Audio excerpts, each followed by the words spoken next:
Bugun negadir lag'mon yegimiz kelib, o'zimiz yoqtirgan vodiy oshxonasiga bordik. Lag'mon bormi desak, yo'q, afsus qolmadi. Endi tayyorlaymiz deb aytishdi. Nima kayfiyatimiz tushib ketdi deb o'ylaysizmi? Hech ham-de.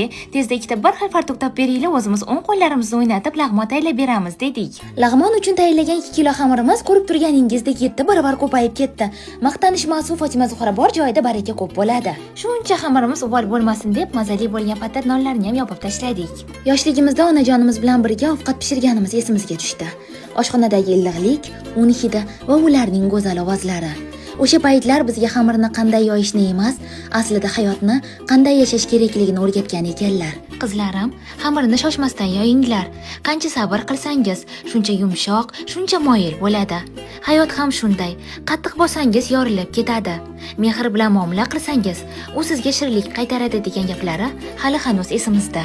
Xamir ham cho'zilgani kabi umr ham cho'ziladi. Lekin faqat mehr bilan, sabr bilan, duo bilan. Va o'zimiz maza qilib yeydigan vodiy oshxonasining mazali tandir somsalarini yopishni o'rganib oldik.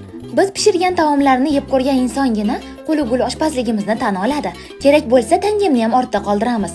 Hammasi hazil. Oshxona bugun ovqat hidi emas, xotira hidiga to'la bo'ldi.